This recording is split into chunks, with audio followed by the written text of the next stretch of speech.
Bueno, Javier, pues mira, vamos a empezar. Veo que tienes un PowerPoint ahí muy Sí, bien preparado. Entonces, pues, a nombre de la Academia Hispanoamericana te damos la bienvenida, agradeciéndote tu presencia doble, porque sabemos que para ti, obviamente, es la madrugada. Y bueno, pues siempre tus conferencias son tan interesantes y te escuchamos con gran gusto. Adelante. buenas tardes hasta mi querido y añorado México, buenas madrugadas desde España. Muchas gracias a la Academia Hispanoamericana de Ciencias, Artes y Letras de México por brindarme esta oportunidad de compartir un tema que es mi línea de investigación, como sabéis, y ya otra de las intervenciones que tuve que abordaba el papel de la dolorosa en la iconografía mexicana y española del siglo XX, y me complace mucho pues ahora hablar de un signo tan importante como el de la cruz. En este sentido, quiero advertir que lo que voy a compartir ahora no es una innovación, sino que ya pues publiqué algo en el Instituto de Estudios Almerienses, también en Sevilla hace unos meses di una conferencia trabajando en esta línea y bueno, pues ahora tengo la oportunidad de ofrecer una compilación en este sentido, a este respecto, que espero sea del agrado de todos y por supuesto abierto a intervenciones, preguntas que se puedan producir posteriormente. Crus fidelis inter omnes arbor una nobilis nulla silva talem profer fronde flore germine, dulce lignum, dulce clavos, dulce pondo sustendi. Oh cruz fiel, el más noble de los árboles, ningún bosque produjo otro igual, ni en hoja, ni en flor, ni en fruto. Oh dulce leño, dulces clavos los que sostuvieron tal dulce peso. Así comienza el tradicional himno que se entona cada Viernes Santo durante la adoración de la cruz en los correspondientes oficios litúrgicos. Ciertamente, esa fidelidad es la que mejor ha guiado y acompañado y acompañará también lo que será nuestro recorrido a través de la iconografía de la cruz en la pintura mexicana y española del siglo XX. Y es que, aunque podamos tildar el arte de las llamadas vanguardias históricas como de iconoclasta, máxime si hablamos de la tradición cristiana en particular, junto a ello, el siglo pasado se caracterizó por la sucesión de una serie de guerras y conflictos bélicos de atrocidad desconocida hasta entonces. Amén de los funestos capítulos genocidas o de la consolidación de un fenómeno como el terrorismo. España y México, países unidos por tantos vínculos culturales, históricos y consanguíneos, también compartieron esa época. Una centuria extraordinaria convulsa, persecuciones religiosas incluidas en sendos casos.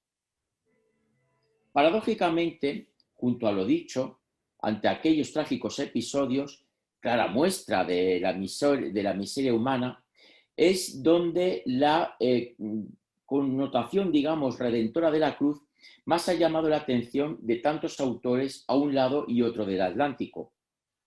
Fidelidad esta que ha tenido su correspondencia en las originales y múltiples manifestaciones mediante las cuales la pintura contemporánea ha afrontado el cruel sino que la humanidad ha perpetrado, y desgraciadamente sigue haciéndolo, contra sí misma. Han sido muchos los pintores que, al margen de sus creencias, volvieron su mirada a la cruz por lo que ella representa desde el punto de vista soteriológico en la centrada tradición cristiana española y mexicana, y que se ha proyectado secularmente en sus respectivas culturas, arte y folclore. Dicha polisemia y su arraigo en el imaginario colectivo ha permitido que dispares artífices de ambos países, vinculados directa o indirectamente a esa vanguardia que ponía en solfa la herencia cristiana, se mantuvieran leales al misterio humano y o divino de la cruz. Como ha afirmado Plazaola, cito, si la cruz se convirtió en signo sagrado, no fue solo por ser un esquema evocador de un acontecimiento histórico. La cruz es un arquetipo de valor universal, un símbolo de la totalidad, de síntesis y conjunción de contrarios, integración del principio activo y pasivo, del espacio y del tiempo. Fin de la cita. Son precisamente tales connotaciones las que asumirá el arte contemporáneo para entender tal signo como el soporte último de las esperanzas del ser humano del siglo pasado, pero también como el altar simbólico sobre el que ofrecer el sufrimiento de las víctimas de las tragedias que han asolado el mundo en los tiempos más recientes.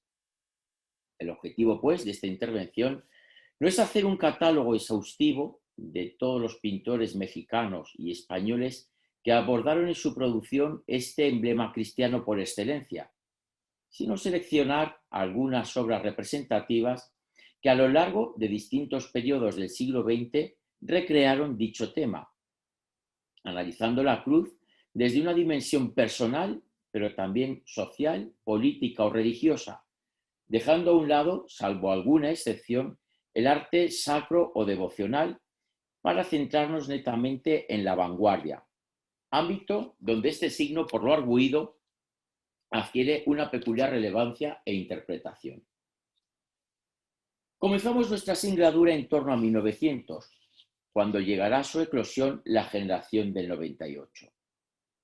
Evidentemente, aquel grupo de intelectuales no representaba una vanguardia como tal.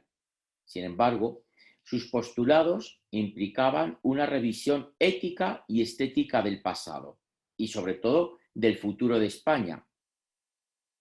En este contexto de exaltación y cuestionamiento a la par de aquella historia y costumbres que podían definir el ideal de una nación y su consiguiente regeneración, es donde se ubica uno de los pintores más cercanos a las inquietudes 98istas. Se trata de Ignacio Zuloaga. A sus pinceles le debemos el Cristo de la Sangre. El crucificado que protagoniza este cuadro, flanqueado por una serie de hombres castellanos de rostros ajados por el sol y el trabajo, viene a plasmar no tanto la emotividad espiritual del propio Zuloaga, como a constatar las remotas tradiciones perdidas en la noche de los tiempos y que aquellas gentes habían sabido mantener desafiando el paso de los siglos. El ideal de intrahistoria unamuniano, centrado esencialmente en Castilla, apreciamos que en esta composición se recorta ante las murallas de Ávila, aquí es representado por los aludidos lugareños, amén de ese sobrecogedor crucificado de cabello natural, piel cianótica y abundante sangre, imagen sacra tan característica en la devoción de tantos pueblos meseteños. Tal significación no queda muy lejos de lo que encontramos en otro cuadro de Zuloaga, Los Flagelantes. En este caso, un crucificado de similares características a las descritas centra una escena inspirada en algunos ejercicios cruentos de penitencia realizados durante la Semana Santa, presentando asimismo la composición claros débitos formales con la pintura española del Siglo de Oro. Sendos ejemplos se enmarcan en una tendencia habitual en el 98 a la hora de testimoniar la piedad popular vinculada a la intrahistoria. Cómo no recordar, en un sentido semejante, las numerosas procesiones recreadas por José Gutiérrez Solana o los grabados que Darío de Rebollos ideó para la España Negra, libro publicado a la limón con el novelista o junto con el novelista belga Emile Verhaeren en 1899. Pero la cruz, en la generación del 98, no va a ser protagonista exclusiva de la pintura, pues también inspiró disciplinas como la poesía. Sumamente representativo es el Cristo de Velázquez de Unamuno, si bien en este caso, a diferencia del valor meramente testimonial de los óleos analizados, el que fuera rector de la Universidad de Salamanca ofrece en este poemario una sentida reflexión metafísica surgida a partir de su admiración por la obra de Velázquez que dio nombre a este poema, publicado en 1920. El pintor mexicano Ángel Zárraga residió en España durante la primera década del siglo pasado, con el fin de ampliar su formación. Precisamente, el creador duranguense se embulló en los postulados del 98, manteniendo una gran relación estética y personal con algunos de los 98istas más destacados. Tal es el caso de su amistad con el propio Valle-Inclán, que aquí se señala. Ello, en buena medida, se debe al interés que el 98 mostró por rescatar la pintura española del siglo de oro, es decir, aquella representada por maestros tan dedicados al arte religioso como el Greco, Zurbarán o Rivera, así como la inquietud que esta misma generación tuvo por recuperar los grandes místicos, como era el caso de Santa Teresa de Jesús, San Juan de la Cruz, San Ignacio de Loyola, y todo lo cual encajaba perfectamente con la espiritualidad que por entonces profesaba Ángel Zárraga. De hecho, el mexicano nunca renunció a su espiritualidad, manifestada siempre a través de sus pinceles. Paradigmático resulta este autorretrato, donde tanto peso adquiere ese bastidor trasero de un lienzo que dibuja una cruz y que de alguna manera preside este cuadro. Metáfora de la profunda y sentida fe cristiana del artista aquí autoefigiado. Creencias que tanto alentaron e inspiraron sus postulados estéticos. Zárraga desarrolló buena parte de su trayectoria en el París de las vanguardias históricas, regresando muy tardíamente a México. En su pintura atisbamos siempre un singular interés por la iconografía sacra, al margen del periodo o estilos cultivados en su amplia y rica evolución. Advirtamos que tras su etapa simbolista y modernista señalada, terminaría asumiendo determinados patrones y roles propios del postcubismo y del Art Déco.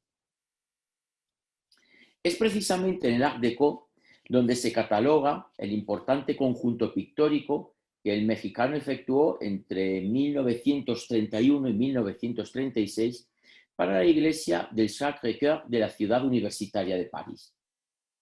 Desde un punto de vista formal, estas creaciones dialogan plenamente con los parámetros arquitectónicos de dicho templo, diseñado, no sin ciertos guiños neorrománicos, por Pierre Paquet.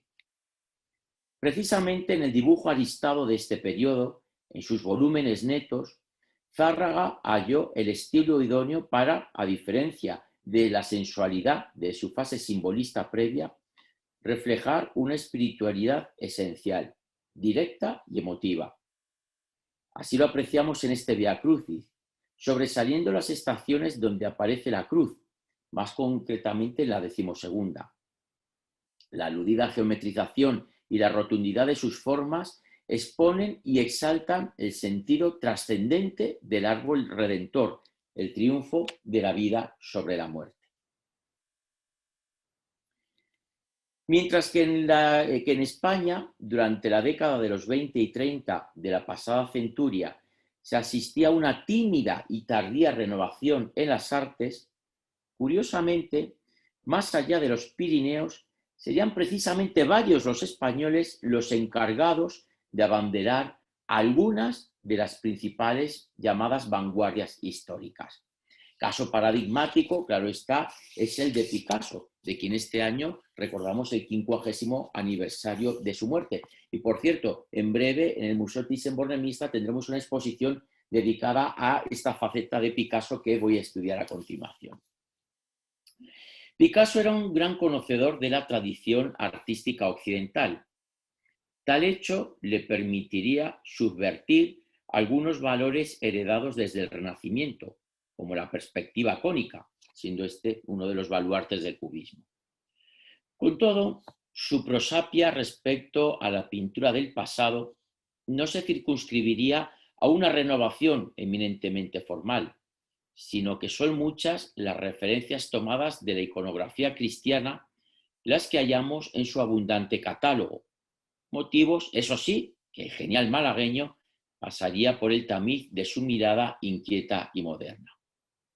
De hecho, Herbert Reed, al hablar del Guernica, icono por excelencia del siglo XX, lo haría en los siguientes términos. Cito: «Es el Calvario moderno, la alegoría en las ruinas castigadas por las bombas de la ternura y de la fragilidad humana.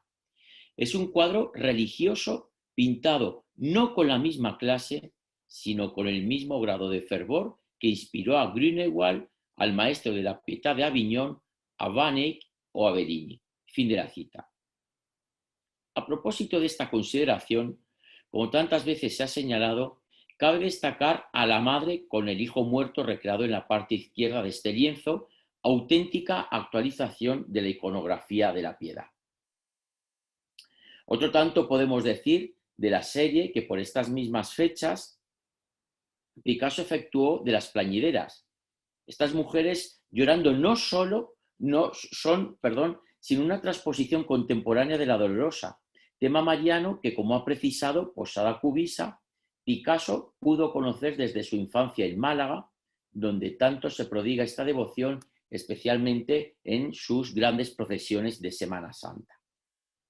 En este caso, el autor del Guernica reinterpreta a la Mater Dolorosa como aquella madre, como cualquier madre, simbolizando España primero, Europa después, rota por la angustia de unos hijos que se mataban, que se desangraban en el sinsentido de unas guerras tan crueles como perversas. El extraordinario arraigo de la iconografía cristiana en el acervo cultural europeo impulsó a Picasso a revisarla con relativa frecuencia, confiriéndole, según hemos visto, una significación netamente humana. Sentido este último que también vislumbramos en su crucifixión. Se trata de un óleo de pequeñas dimensiones que plasma los diferentes episodios acaecidos en el Calvario relatados por San Juan en su Evangelio. Así, junto a la Virgen y María Magdalena, vemos a los soldados que se echaron a suerte sus vestiduras, a un sayón clavando la mano de Cristo en el madero, e incluso la figura mínima de Longino sobre un caballo mientras atraviesa el pecho del Redentor, de donde, según el evangelista, manó sangre y agua. Entre todos estos personajes destaca uno ubicado a nuestra derecha, que resulta un tanto inquietante. Su gran tamaño y sus intensos colores le otorgan un mayor protagonismo. Por otro lado, su rostro indolente, ajeno a la tragedia, permite establecer un paralelismo con el famoso, ahí lo tenemos a nuestra izquierda, con el famoso toro de Guernica, animal que muestra semejante actitud respecto al sinsentido de la guerra. No en vano, esta crucifixión, como el Guernica, según ha señalado Revilla, exhibe claros débitos con el sentido ritual y cruento de la tauromaquia, fiesta a la que era tan aficionado el malagueño, donde la confrontación entre la vida y la muerte constituye el núcleo de su esencia, al igual que la calamitosa existencia del ser humano. Pero también desde una perspectiva soteriológica puede encarnar esa lucha entre la muerte y la vida para triunfar esta última. Mors mortem superavit, como así reza el lema que vemos en el paso procesional que cada sábado santo recorre las calles del centro de Sevilla y que podemos ver a nuestra derecha. Por lo arguido y a tenor de las consideraciones citadas de Revilla, no debemos entender esta crucifixión con un sentido irreverente, antes al contrario.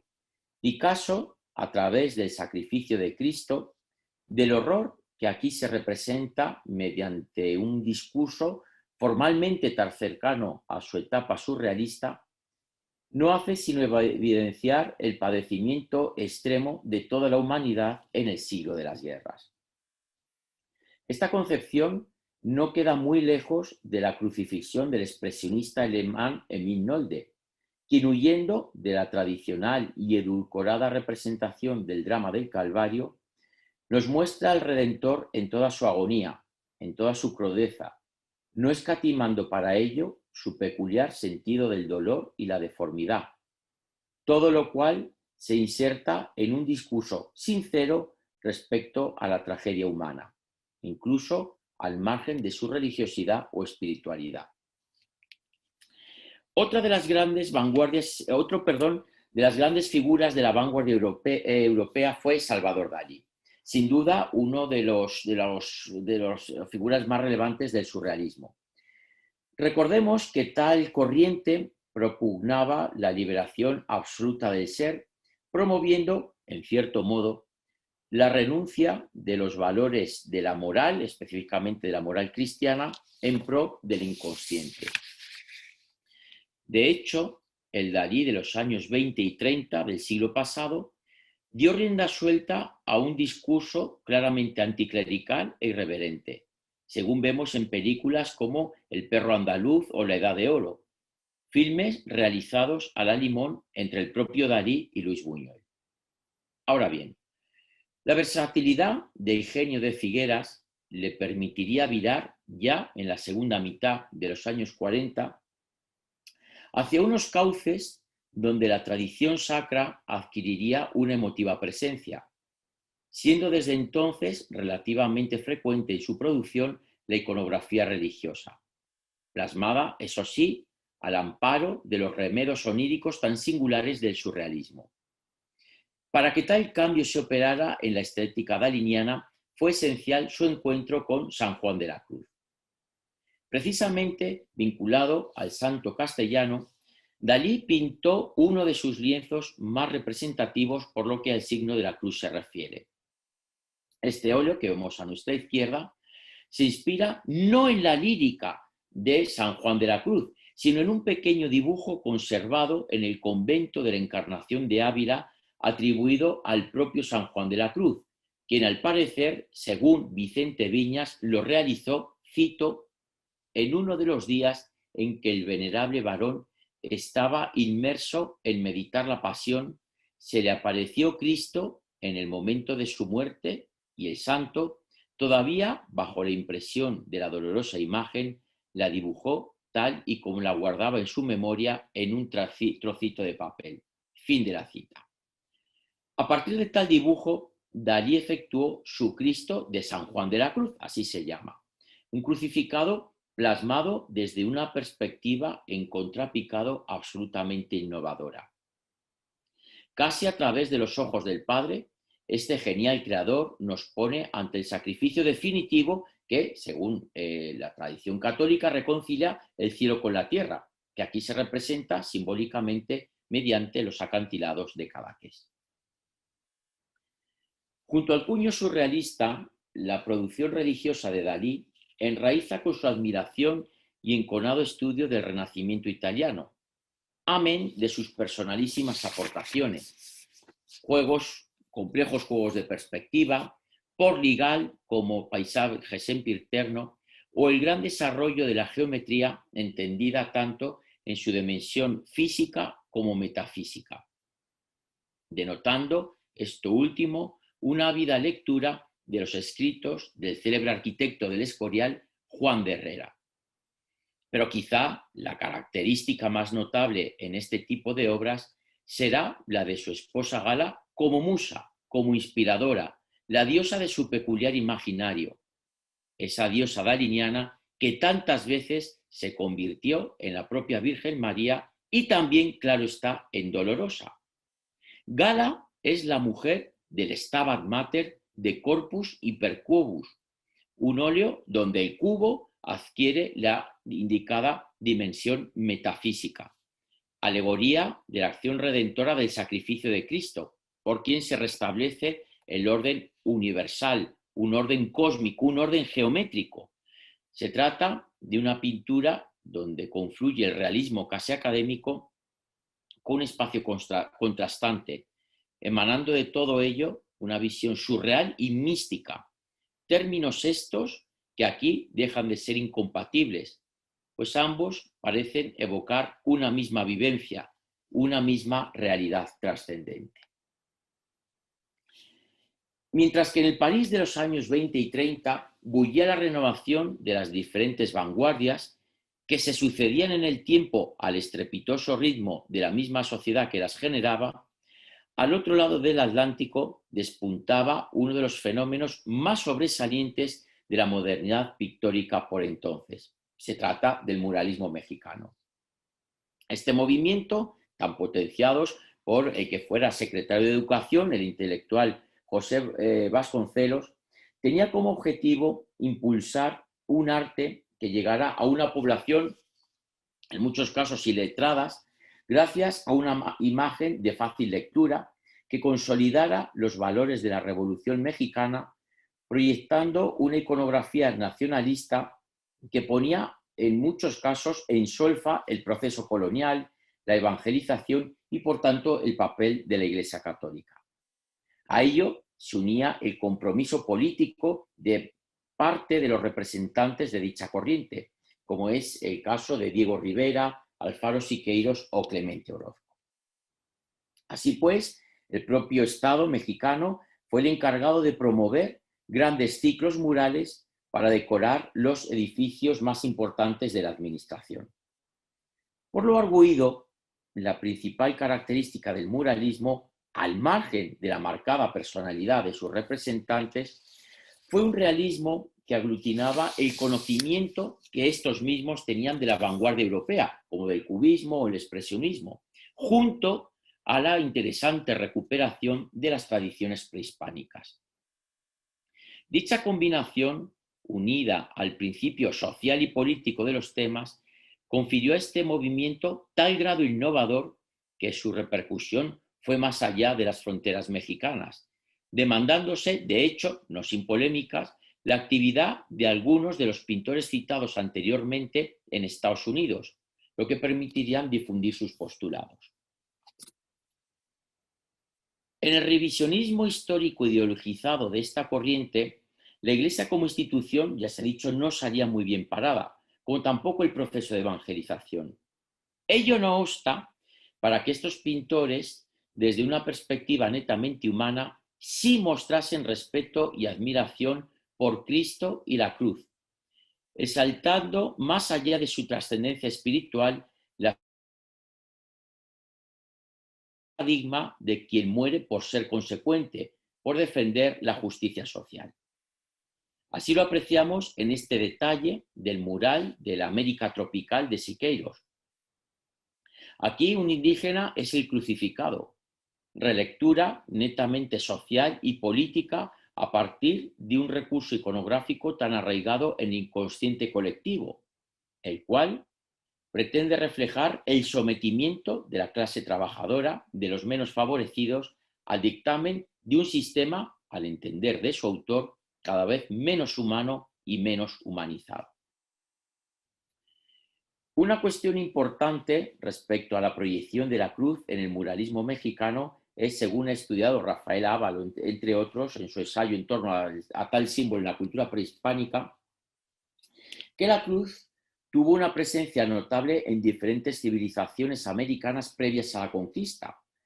Ello, de alguna manera, facilitó la familiarización de los indígenas con el emblema por excelencia de la salvación durante el proceso evangelizador.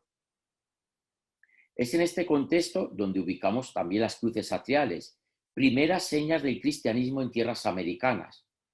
Su finalidad, entre otras, consistía en reconfigurar la significación cultural de ciertos espacios idolátricos aztecas o prehispánicos en general.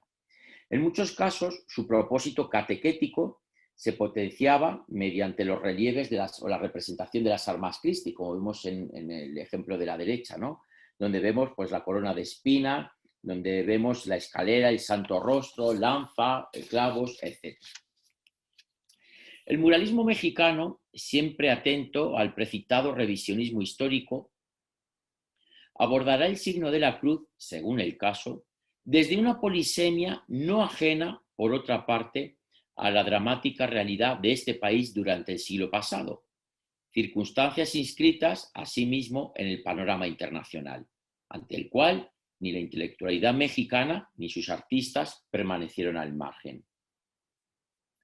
En algunos de estos murales, la cruz testimonia un episodio más en la construcción histórica de México como nación, revelando la faceta cristiana y europea que se inserta y que compone la poliédrica tradición cultural de nuestro país. Según acontece en el desembarco de los españoles y la cruz plantada en tierras nuevas, efectuado por Alba de la Canal para el Colegio de San Ildefonso en 1923. Su estética, rotunda y esencial, curiosamente, desde mi punto de vista, no queda muy lejos de la empleada por Vázquez Díaz tiempo después, entre 1929 y 1930, para sus famosos murales del poema del descubrimiento del monasterio de Santa María de la Rábida en Palos de la Frontera, Huelva, en España. A fin de cuentas, el neocubismo de prosapia francesa, de sendas creaciones en un caso y en otro, evidencian una base común en la renovación pictórica, insisto, a un lado y otro del Atlántico.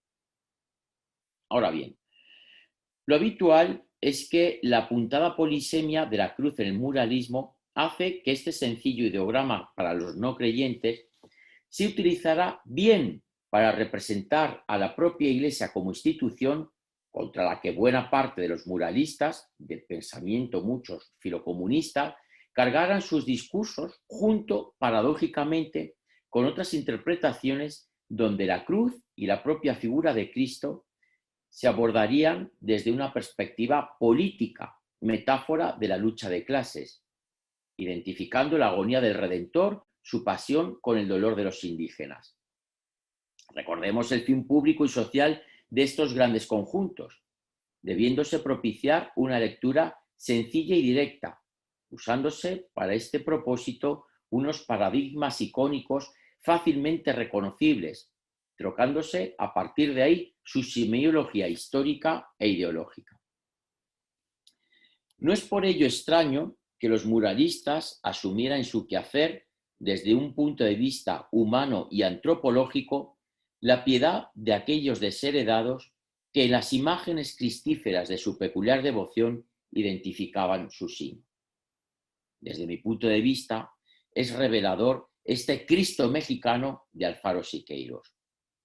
Un ecce homo característico de la brillante imaginería barroca popular mexicana, a cuyo natural sentido dramático Alfaro Siqueiros, con singular pincelada, con su intenso dolor, es capaz de hacernos ver y comprender sus propias circunstancias, pues este óleo fue realizado durante una de sus estancias en la cárcel.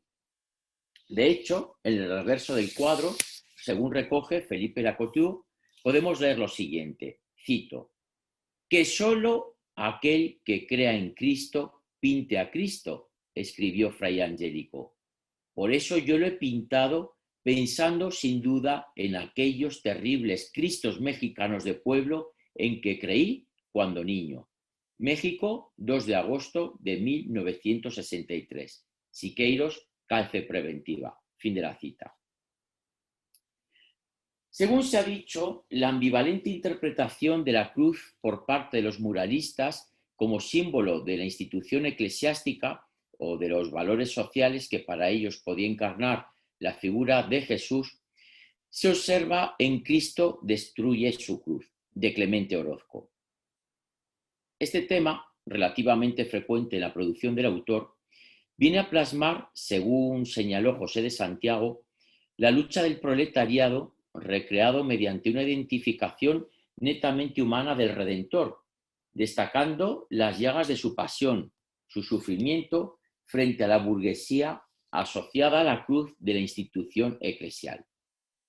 Redundando en este aspecto Francisco Reyes Palma cuando escribe, cito, Cristo destruye su cruz para hacer posible una nueva redención, de acuerdo con las ideas espirituales de las que Orozco estaba imbuido. Fin de la cita. El contrapunto iconográfico de esta pintura lo descubrimos en La Trinchera, mural realizado por el mismo creador para el ya citado Colegio de San Ildefonso en 1923. En este caso, el pueblo, los luchadores anónimos de la Revolución, adquieren el perfil del sacrificio de Cristo, estableciéndose un evidente paralelismo visual entre el arraigado componente semiótico, cultural y cultural de la cruz con la relectura política y social que aquí nos ofrece Clemente Orozco. Tan contrastantes interpretaciones las volveremos a encontrar sistemáticamente en uno de los ciclos pictóricos más conocidos del citado artista, concretamente en los 24 murales realizados entre 1932 y 1934 para la biblioteca del Dartmouth College en New Hampshire, los cuales representan el impacto de la cultura occidental sobre América desde el proceso de conquista hasta el mundo contemporáneo. Por un lado, en ello hallamos un evidente ataque a la Iglesia, como en este caso, donde podemos ver en la parte superior izquierda las llaves en cruz que aluden al Vaticano, procurándose una obvia analogía con esas pistolas igualmente cruzadas. No, yo no sé que no, mami. Yo sé que lo que te di ya se te acabó. Perdón. Que aluden, como digo, al Vaticano, procurándose esa analogía. No, ya este mes Por nos si vamos a quedara alguna duda, normalizar. la escena se completa con unos siniestros buitres, todo ello recreando mediante unos colores sombríos oscuros. Dicho cromatismo, según ha señalado Reyes Palmas, se asociaría a la muerte de los indígenas y a la violencia, significación esta que a priori nos lleva al mural de Cortés y la cruz que vemos en la parte de abajo. Si bien, desde mi punto de vista, en la consideración de esta pintura no solo responderá a su cromatismo, sino a las actitudes de sus protagonistas. Véase, por ejemplo, la actitud altiva de Cortés frente a la humildad del anónimo fraile que porta una cruz firme y robusta, dotándole a la cruz, de una prestancia diferente al poder político, expansionista o imperialista, manifestándose así las ideas de su creador respecto a la muerte de Cristo como símbolo, en este caso, de la lucha de clases, como símbolo de quien da su vida por una causa justa. Lo que digo creo que se sustenta bien si contemplamos detenidamente esta crucifixión de Orozco de la colección Azcárraga de México. En ella se insufla un sentido real, profundo y agónico al drama del Calvario, que podría ser la tragedia de cualquier trabajador torturado. Esta extrema recreación del suplicio de la cruz vincula a Orozco, por supuesto, con el secular y sobrecogedor patetismo de la imaginería mexicana a la hora de recrear la pasión, sin que por ello su autor estuviera en ayunas de cierto conocimiento del expresionismo alemán, según traíamos a colación hace un momento cuando hablábamos de la crucifixión de Milnolde. Hasta este momento, la visión que el arte occidental había ofrecido de la más ignominiosa condena de la época romana era, por lo general, un tanto edulcorada. Paradójicamente, el expresionismo, no solo como vanguardia, sino como estética en general, del que participa Orozco, al margen de cualquier incluso espiritualidad, nos devuelve una imagen desgarradora gracias a su sincera comprensión del dolor, la cual nos lleva a encontrar trascendencia incluso cuando no se busca, a descubrir amor donde el artista solo puso sufrimiento y, en fin, a vislumbrar la salvación donde el autor solo reflejó la desoladora muerte.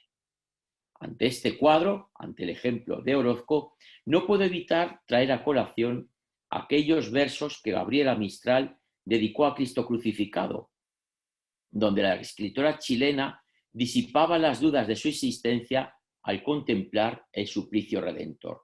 Cito: ¿cómo quejarme de mis pies cansados cuando veo los tuyos destrozados? ¿Cómo mostrarte mis manos vacías cuando las tuyas están llenas de heridas? ¿Cómo explicarte a ti mi soledad cuando en la cruz alzado y solo estás? ¿Cómo explicarte que no tengo amor cuando tienes rasgado el corazón? Fin de la cita. Curiosamente, rastreando el signo de la salvación en la producción de Orozco, sorprende descubrir en algunas de sus obras una reinterpretación no lejana a la del propio cristianismo, curiosamente desde una dimensión estrictamente antropocéntrica en relación a otras culturas y mitos. Es el caso de su fuerte, expresivo y expresionista boceto de Prometeo para el Pomona College, cuya disposición nos recuerda claramente a la de un crucificado. De la misma manera que Prometeo fue castigado por llevar desde el Olimpo un bien para la humanidad, el fuego, Cristo fue vilipendiado por traer desde el cielo la redención, muriendo por la humanidad, aquella misma que le condenaría. El paralelismo se me antoja evidente. No puedo concluir nuestro recorrido a través de la producción de Orozco sin mencionar otra evidencia respecto a su consideración, digamos, positiva de la cruz y lo que podía representar el sacrificio de Cristo, aunque sea desde un punto de vista netamente humano. Creo que esta imagen le gustará especialmente al doctor Ramos, que estamos este año celebrando la llegada, o celebraremos la llegada de los primeros frailes franciscanos, ¿no? Y es que en el mismo colegio, tantas veces citado de San Ildefonso de Ciudad de México, donde tantos murales de autores envilecen a la Iglesia como institución, Clemente Orozco perpetuó este elocuente abrazo entre un franciscano y un famélico indígena, reconocimiento a la justicia social de aquellos frailes, de aquellos hijos del poverelo de Asís que desde su llegada a América se pusieron al lado de los más débiles. Hablar de muralismo mexicano es hacerlo de Diego Rivera. Son muchos los ejemplos que podríamos entresacar de su trayectoria en cuanto al signo de la cruz. Sin embargo, hoy quiero reparar en una obra quizá, al menos desde fuera de México, menos o relativamente menos conocido, ¿no? Lo que será prácticamente su primer mural, La Creación, ejecutado en 1922 para el anfiteatro Simón Bolívar del Colegio de San Ildefonso. La compleja iconografía de este conjunto precisamente gira en torno a ese personaje con los brazos abiertos que aglutina el sentido de creación y sacrificio a la vez. Todo ello dentro del sincretismo rosacruz propio del artista mexicano por entonces. Esa unión entre el Creador y el Salvador no es ajena a la doctrina católica, según el misterio trinitario.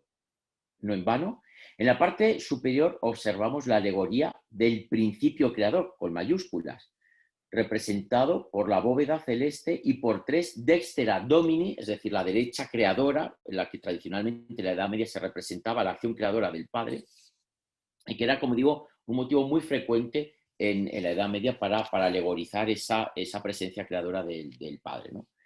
Esa cruz central, creación y sacrificio, insisto, a la par, sirve para articular junto al principio creador un mural donde se plasman o alegóricamente las diferentes artes, las ciencias, la razón, las virtudes, fundamentos básicos de la humanidad. Este sincretismo aludido es asimismo palpable en la asimilación que Rivera hizo de lo aprendido en su estancia europea, de la que regresaría a México definitivamente en 1921, es decir, de lo que pudo asumir a partir de las vanguardias francesas, pero también de lo que aprendió de los frescos del 400 y del 300 italiano, así como de la cultura precolombina asumida a partir de su encuentro con Tehuantepec, descubriendo allí la eclosión de costumbres y tradiciones tan acendradas como la zapoteca, la mixteca y la cristiana. El muralismo mexicano prosiguió su desarrollo hasta aproximadamente 1955, es decir, fue paralela también a la Segunda Guerra Mundial. Aquel conflicto, cerrado en falso con el lanzamiento de sendas bombas atómicas sobre Hiroshima y Nagasaki, marcaría a toda una generación que vivió en primera persona el horror de una crueldad sin límites. La respuesta del arte no se hizo esperar. El expresionismo abstracto en Estados Unidos y el informalismo europeo, de alguna manera, catalizaron la angustia vital de una serie de pintores que a través de sus creaciones, de su gestualidad rabiosa y angustiada, constatarían el absurdo de la existencia. España, si bien es verdad que no participó en aquella contienda, no se sustrajo a tal realidad. Máxime, si tenemos en cuenta que sí había pasado por el terror de una dramática guerra civil y el comienzo de una dictadura. Por dicho motivo, el informalismo, dadas las características precitadas, tuvo una especial repercusión en nuestro país. Aquella tendencia se encauzó a través de dos grupos, Daualset en Barcelona y El Paso en Madrid. En sendos casos hallamos una serie de jóvenes inquietos que pretendían rescatar un arte de verdadera vanguardia después de que ésta fuese absolutamente cercenada por el primer franquismo. Es en el paso donde ubicamos el quehacer de Antonio Saura, cuya producción, en líneas generales, se singulariza por una gestualidad agresiva de tonos austeros, todo ello imbricado en un discurso tendente a la desmitificación de personajes o episodios de la llamada España imperial, aquella parte de la historia que estaba siendo reformulada por el primer franquismo. En 1960, Antonio Saura presentó en la Galería Stadler de París una serie de crucifixiones cuyo sentido último el propio artista explicó. A partir del Cristo de Velázquez, aludíamos a él al principio de esta intervención, Saura plantea esta imagen o estas imágenes no en su dimensión teológica, sino en la estrictamente humana. En efecto, el autor tomaría un icono tan arraigado en la cultura occidental como reclamo para expresar la soledad absoluta del hombre, el horror de la propia vida, la tragedia de la existencia. No olvidemos que, de alguna manera, el informalismo venía a ser la plasmación artística del existencialismo filosófico, donde destacarían Jean-Paul Sartre, Simone de Beauvoir o el propio Albert Camus. Los crucificados de Saura se identifican por su deformidad extrema, como vemos en las imágenes. De hecho, en múltiples ocasiones solo distinguimos este signo por el soporte cruciforme sobre el cual se abigarra todo un conglomerado de ásperas pinceladas y angulosos brochazos, entonados en grises, negros y algún toque rojo. Esa deformidad no es más que la consecuencia del arrebato sentido por el artista durante su proceso de realización. A través del gesto desgarrador con el que Saura componía estas pinturas, se patentiza el desasosiego del ser humano, que le enfrenta a la crucifixión, al sufrimiento de la nada. Por todo ello, podemos hablar de esta serie como el testimonio de Saura frente al dolor irremisible, donde no hay espacio, en este caso, para la esperanza, como así lo ha afirmado Aznar Almazán. Cito: Saura distorsiona y deforma al Cristo de Velázquez para, en la línea del existencialismo, mostrarnos a un ser humano doliente, como él mismo, absurdamente sacrificado y permanentemente solo. Fin de la cita. No lejos de la poética de Saura se encuentra Antoni Tàpies, pues en definitiva, buena parte de su producción, como en el caso del anterior artista, se cataloga en el informalismo. Más concretamente, Tàpies fue el artista referencial del ya aludido Dauwalset, del grupo Dauwalset. Si bien es verdad que el barcelonés participó de muchos de los postulados del informalismo y en general del arte europeo posterior a la Segunda Guerra Mundial, lo cierto es que su pintura matérica de coloraciones austeras, donde las huellas, manos, pies, generarán un componente biográfico tan significativo, el existencialismo se hace algo más lírico, tal vez menos desgarrador que lo visto anteriormente, sin que por ello este polifacético artística renunciara a la lucha ideológica o política, antes al contrario.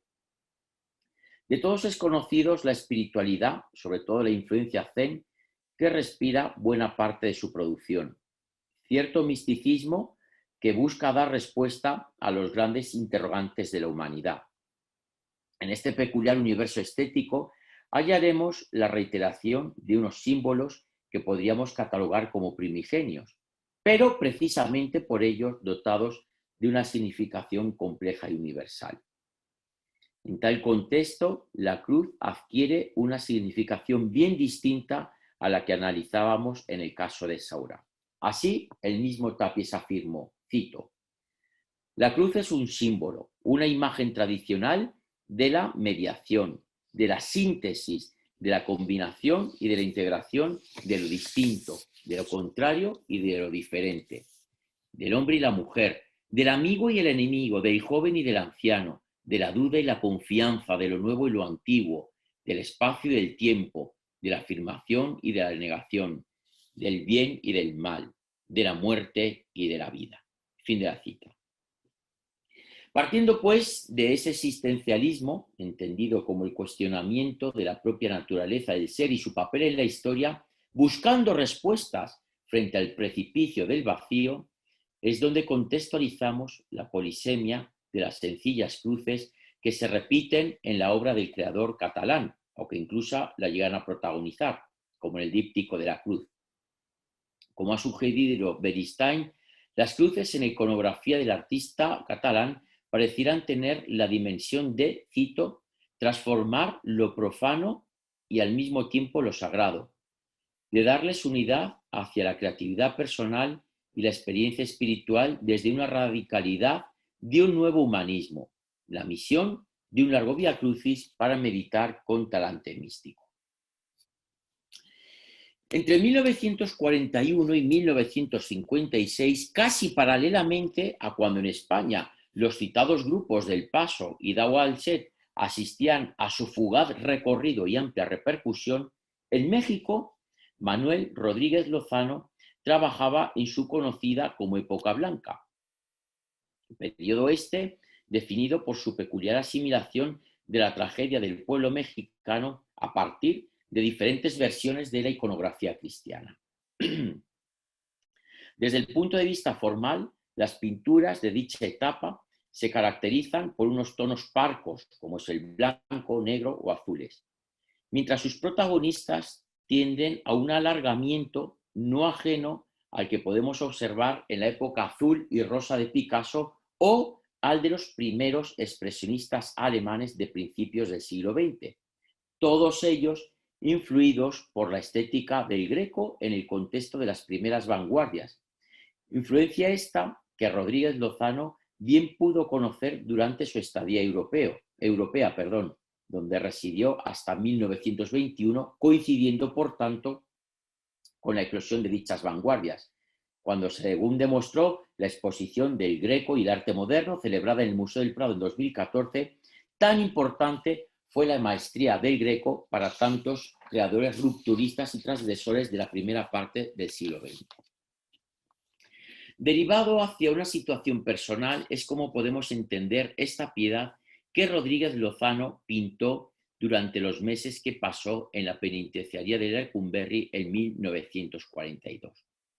En ella plasma a la Dolorosa como una mujer indígena que a su vez puede representar a cualquier madre, destacando su esfuerzo, apoyo y amor incondicional, siempre que sujeta o siempre junto al hijo que sujeta entre sus brazos, en el cual el propio Rodríguez Lozano se autorretrata con los brazos en cruz precisamente, mostrando su sacrificio, su padecimiento ante una condena injusta. Lo curioso es que este mural, junto a la intencionalidad señalada, acabó por convertirse en imagen de veneración para los reclusos de la referida cárcel. Frente a ella, los presos rezaban, oraban y, en fin, depositaban sus plegarias, pues ante esta piedad de figura cruciforme, aquellos hombres encontraban el consuelo de la madre que sujeta al hijo y su identificación con el sufrimiento del propio crucificado. En unos años no muy lejanos a la eclosión de la obra de Saura de Tapies o de Rodríguez Lozano, la Iglesia viviría unas notables transformaciones que se agudizarían a partir del Concilio Vaticano II. En el capítulo 7 de la Constitución Sacrosanctum Concilium sobre Sagrada Liturgia, hallamos cierto deseo por impulsar o retomar las relaciones entre la Iglesia y los artistas de su tiempo. Tal hecho quedó constatado mediante la carta que al término del precitado concilio Pablo VI dirigió a los creadores contemporáneos. Es en este contexto donde cabe hablar de Teresa Peña Echeveste, pintora en cuyo arte percibimos una clara vocación religiosa comprometido con ese característico misticismo que emana toda su producción. Dentro de su amplia trayectoria destaca este Via Crucis, 14 imágenes elaboradas a partir de un realismo expresionista que también denota un evidente conocimiento del neocubismo, que fue además tan característico en la primera etapa de esta creadora madrileña. De las 14 estaciones, en aquella donde aparece la cruz es donde vislumbramos las composiciones más sentidas. Peña Echeveste genera una emotividad intensa gracias a esos fondos oscuros sobre el que resaltan unas figuras ricas en cromatismos y planos yuxtapuestos. El silencio meditativo, la oración, también la tragedia, pero sobre todo la esperanza en el Creador, la fe en su acción salvífica y ante todo el amor al género humano consumada en la pasión de la que aquí María aparece como copartícipe, alcanzan en este conjunto una dimensión teológica verdaderamente trascendente. Ya prácticamente en nuestros días, en una espiritualidad y religiosidad semejante a la que acabamos de relatar, es donde podemos encuadrar la profusa y afamada trayectoria del joven malagueño Raúl Berzosa, artista dado al ámbito devocional, cuya estética neobarroca, que por cierto está triunfando extraordinariamente tanto en España como al otro lado del Atlántico, aborda sistemáticamente múltiples alusiones y referencias a la cruz desde una perspectiva soteriológica, la cual no está en ayuna de obvias influencias a la imaginería andaluza, amén, de un misticismo trascendente dispuesto a buscar una piedad próxima al mundo contemporáneo y a los distintos paradigmas posconciliares. Así, el verismo y la espiritualidad, la humanidad y la divinidad se unan en singular maridaje, capaz de generar y provocar aquella compasión que ya fue tan reclamada por el propio Concilio de Trento. Como tantas veces se ha dicho, un signo tan sencillo como una horizontal y una vertical, un ideograma, por ello, presente en diferentes culturas y tradiciones, hace 2000 años se convirtió en ese árbol redentor a partir de cuya trascendencia, de su sentido salvífico, se ha venido escribiendo la historia y especialmente las artes y la cultura de la humanidad. De hecho, hemos tenido la oportunidad de comprobar hasta qué punto, en los tiempos más recientes, en países hermanos, como son México y España, la cruz sigue siendo un paradigma, un signo con mayúsculas, o incluso me atrevería a decir a simplemente el signo de nuestra identidad. En definitiva, la cruz, como también se ha dicho, articula la suma de contrarios, la horizontal y la vertical, la muerte y la vida, la injusta condena del justo. Por ello, en un mundo eternamente contrariado, desde la sensibilidad que sea, desde las creencias que sean, desde el lugar que sea y desde los tiempos que sean, el arte nos enseña que el género humano no dejará de contemplar tan sublime signo para encontrar en él consuelo y misericordia. Muchas gracias. Muchísimas gracias, Javier, por esta tan interesante y sobre todo las ilustraciones que has mostrado y pues no cabe duda, México y España son países hermanos. Se abre los comentarios, está abierto los comentarios que quieran hacer algunos de ustedes, ¿verdad? A ver, adelante, Virginia. Javier, felicidades. No solo hiciste un recorrido impresionante, sino que al menos en mi caso me enseñaste a mirar. Me alegro. Dos detalles. La cruz, porque Cristo es crucificado junto a otros y era una práctica que ya estaba, era pagana del Imperio Romano. Entonces, la cruz, ahorita lo estaba buscando, ¿cuál es la evolución de las cruces? Era algo que me preguntaba. Por un lado, porque al final acabaste ya con cruces otra vez muy de cuño cristiano, incluso en algunas místicas, fabuloso, lo último yo los conocía, pero pensaba yo cuando estabas presentando lo de Orozco, Siqueiros, Dalí, sobre todo algunos, que es la secularización de la cruz, de alguna manera, ¿no?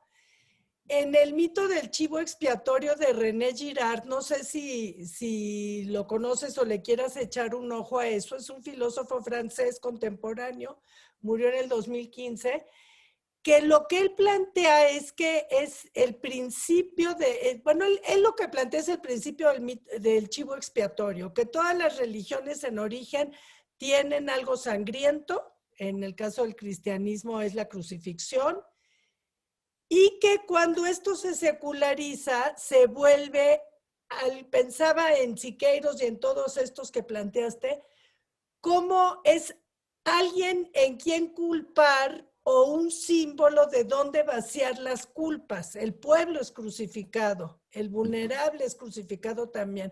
De alguna manera, aunque no sea un mensaje cristiano, está tomando eso. Es profundamente rico porque yo lo había visto desde Cristo y no desde la cruz. A mí me ha simbrado mucho de hecho la voy a volver a ver en YouTube con más calma, porque mientras hablabas estaba yo abriendo lo de René Girard y tal Me parece una intervención interesantísima, efectivamente, la idea de sacrificio, que es muy compleja, porque claro, tiene un componente religioso, pero como buen componente antropológico. No estoy pensando también la propia tradición griega o romana, que también sacrificaban animales, ¿no? O en el templo de Jerusalén, los sacrificios, ¿no? Que para la tradición cristiana, pues Cristo sería ya como el sacrificio, el Agnus Dei, el Cordero de Dios, ¿no?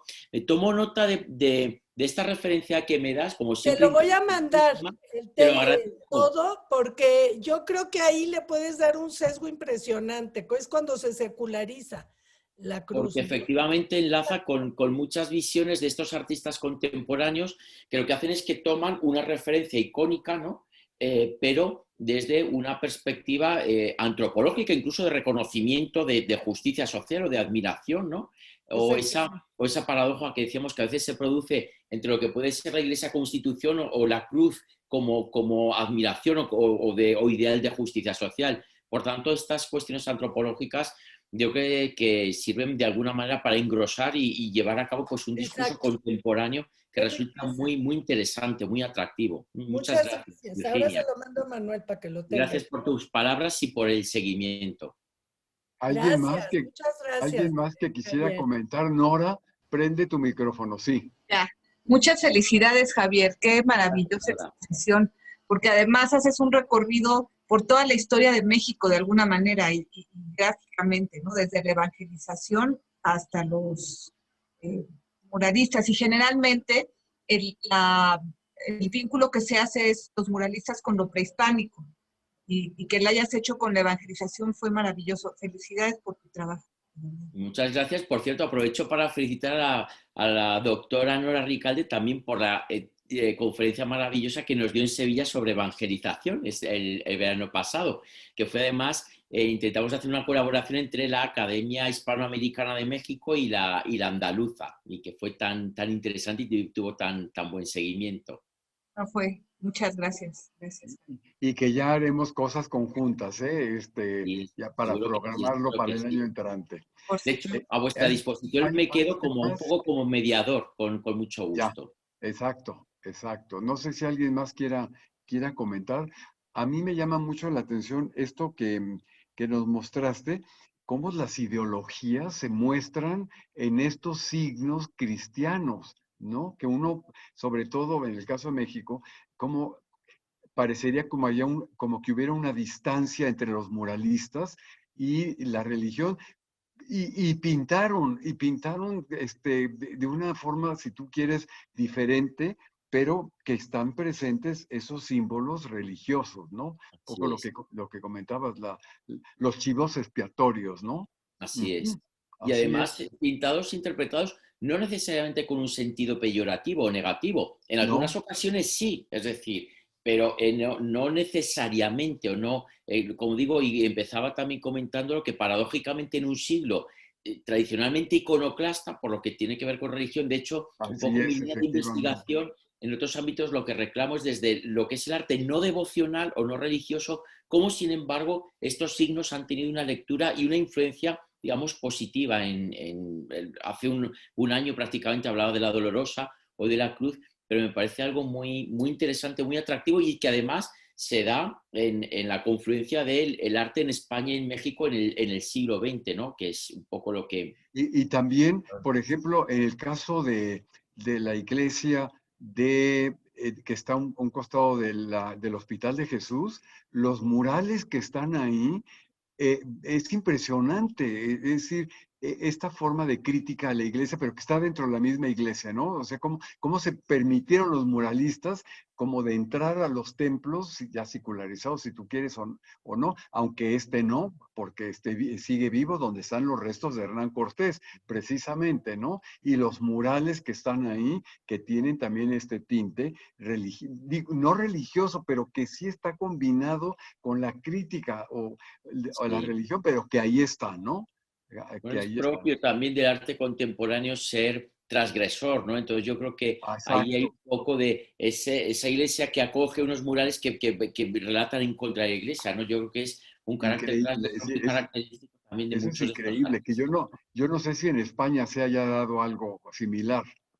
No sé ahora mismo de memoria, no, porque en España pues un fenómeno como el muralismo no existe, pero ahora mismo de memoria no sabría decirte, Manuel, Ya, si ya. hay algo parecido. Oye, y otra cosa que me llamó la atención cuando mostraste lo de Zárraga, el Cristo parece un San Sebastián, ¿no? ¿Cuál lo proyecto? El Vamos a que, ver. el que mostraste muy al principio, que es el Cristo, déjame, le El sube. Via Crucis para la ciudad universitaria, ¿no? Supongo. Es que no me acuerdo dónde Un está. Ese segundo. creo que está en el Munal, si mal no recuerdo. Ay, es exactamente. Es que es Como que de hecho es de San Sebastián, repente me hizo simplemente lo he pensar en San puesto, Sebastián. es San Sebastián, lo he puesto como ejemplo de lo que fue la primera etapa de Zárraga, que como de hecho referí en discurso de ingreso en la academia, tiene ese carácter simbolista muy vinculado a lo que es el espíritu 98ista y que lo puse por contraste a lo que fue luego su etapa Claro. más art déco, ¿eh? Pero no es un Cristo, es el San Sebastián que está en un museo tan Ah, sí. maravilloso Está en el como el Munal, Munal. está en el Munal. Está en el Y Munal, sí. lo Sí, Es sí, sí, yo lo maravilloso, ¿eh? Es como contraste y un poco para hablar de la continua religiosidad que existe en toda la trayectoria y el componente de fe que nunca lo perdió en la sí. trayectoria interesantísima también de Zárraga, que es tan rica y tan diversa, pero que siempre tuvo como ese bajo continuo, esos guiños a la iconografía y la tradición religiosa Ajá, claro. interpretado pues, desde los distintos postulados que él mismo vivió. Y bueno, a mí este San Sebastián me parece absolutamente sublime, ¿no? Es un paradigma de simbolismo, pues Ay, al mismo totalmente. nivel, el simbolismo Totalmente. que cualquiera de los simbolistas franceses, como puede ser Odile Guédon, como puede ser el propio Gustave Moreau o Audrey Beardsley en Inglaterra. O sea, para mí está plenamente imbricado en este discurso, sin lugar a dudas. Y, por supuesto, también con su vinculación que hablaba en España, ¿no? De otros 98istas como es Ignacio Zuluaga, Romero de Torres, Julio Romero de Torres, que también tiene un discurso, a veces una estética. Y, de hecho, hay una confluencia muy interesante también entre Zárraga y Romero de Torres y a veces la espiritualidad que reinterpreta Romero de Torres, menos crédula que la de Zárraga, no obstante. Pero Oye, y bueno, por último, digo, no maravilloso. sé si haya por ahí otra intervención, también me llama mucho la atención lo de San Juan de la Cruz, que dices que Sabía que que especialmente se iba a decir, digo, le vamos a conservó hablar al doctor se Ramos. conservó y Sí, trascendió de una manera extraordinaria con la pintura contemporánea, ¿no? Me llama mucho la atención, sobre todo el simbolismo que hay detrás de ello y la explicación que se da, como tú dijiste, en un pequeño papelito, o no sé qué cosa que se conservó en el convento de la Encarnación y que trascendió, y es verdaderamente extraordinaria esa imagen, ¿eh?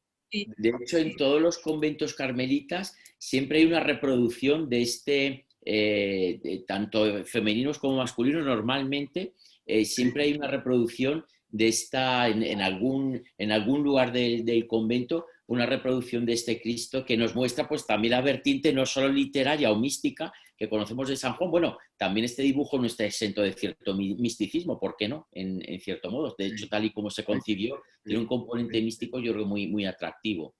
Bellísimo, Sí, es bellísimo. muy impresionante. Este Cristo me parece que está en el Museo de Glasgow, está en Glasgow.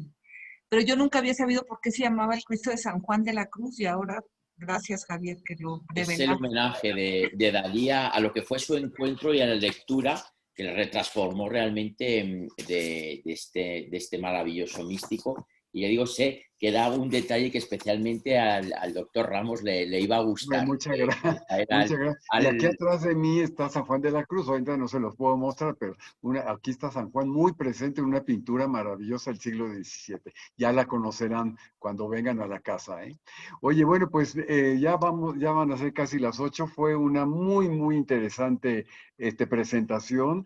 Te lo agradecemos, sobre todo porque para ti Gracias. son las 4 de la mañana. Es Ah, verdaderamente, el yo te problema es que admiro cuando dentro mucho. de casi 3 horas o 4 me levante, entonces me pesará más, pero estar Qué con barbaridad. vosotros en la madrugada es como estar por lo menos compartiendo un poquito de mi tiempo y un poquito de mi corazón con mi querido México, como sabéis. Pues muchísimas gracias. También Muchas destaco gracias a todos. la presencia del arquitecto Pérez Salazar y de Muchas Martí, que gracias. aunque entraron un poquito tarde, pero aquí están. Qué cosa que nos Ay, da. sí. Sabemos que das clases y Sí, demás, sí. pero bueno, aquí estás y lo agradecemos mucho. Bueno, pues concluimos esta interesante. Lo pueden difundir, lo pueden ver próximamente en el YouTube porque está grabado. Y bueno, pues seguimos en contacto y les voy a mandar el currículum de Alfonso Miranda para escuchar sus opiniones y ver la posibilidad de que pueda ingresar acá a nuestra academia. Nuevamente, Javier, muchísimas gracias a nombre de la Gracias. academia. Permíteme, quiero aprovechar para dar la enhorabuena, que lo había ya hecho por escrito, a Martín Ríos por su reciente ingreso. Lamento no poder haber estado en México, ojalá, ya me hubiera gustado, pero en fin, espero que en breve nos podamos saludar personalmente. Y gracias a todos por la asistencia y por el seguimiento, por supuesto. No, muchas gracias, Claro, Javier, y confío que así sea en cualquiera de las dos orillas. Mil gracias. Muchas claro. gracias. ¿Cuándo vienes a México, Javier? Pues quisiera a ver si para el primer trimestre del próximo año. Ya, Bueno, ya hablaremos, ya os comentaré algunas cuestiones para ver si a través de convenio con universidad y demás, pues puedo estar por allí, porque tengo muchas ganas. bueno, pues Mucho muy de bien. menos. Pues te lo agradecemos mucho. Gracias a todos los que nos siguieron. Pancho, también te vemos ahí. Gracias. Muchos saludos a todos y primeramente nos vemos primeramente Dios, desde luego, nos vemos dentro de un mes aquí en nuestra academia. Muchas gracias y muy buenas noches.